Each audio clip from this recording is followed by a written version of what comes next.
अब नया चुनाव 2026 में बस आने ही वाला है, लेकिन अभी तक इसका फैसला लिया नहीं डीएमके ने और स्टालिन ने, और लेने वाले भी नहीं। तो ये नाराज़गी एक तरह की बनी हुई है, लेकिन वो डीएमके के खिलाफ या फिर एमके स्टालिन के खिलाफ हो गए हों, ऐसा नहीं लग रहा है। तो इस किताब के फंक्शन में तिरुवल्लम तो नहीं आए, अध्व अर्जुन गए वीसीके से, और विजय के साथ उन्होंने एक स्वर में स्वर मिलाकर ये कहा कि तमिलनाडु की राजनीति से वंशवादी राजनीति को उखाड़ फेंकने का समय आ गया है।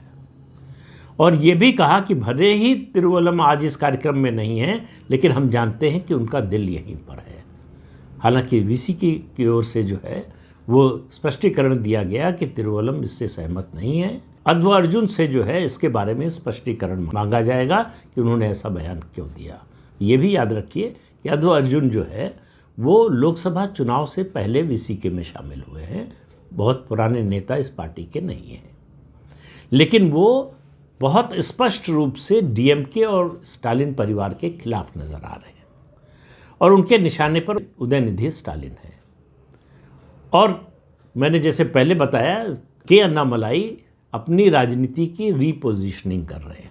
इस रीपोजिशनिंग में उन्होंने एआईएडीएमके का विरोध करना, सार्वजनिक रूप से उसके खिलाफ बयान देना छोड़ दिया है। अब एआईएडीएमके का विरोध वो खुले तौर पर नहीं कर रहे हैं। अब वो अपने को रीपोजिशन कैसे कर रहे हैं?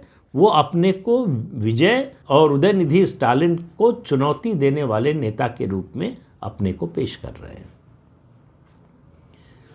क्या उनको सफलता मिलेगी पता नहीं है, लेकिन तमिलनाडु की राजनीति में बदलाव निश्चित रूप से आ रहा है। अब जो ये बयान अध्व अर्जुन ने दिया है, और चूँकि वो वीसीके और जो कि गठबंधन का साथी दल है डीएमके का, उससे आते हैं, और विजय जो डीएमके के खिलाफ हैं, राजनीतिक दुश्मन तो वो डीएमके को ही बता रहे हैं, तो विधानसभा चुनाव तो इसी आधार पर होगा।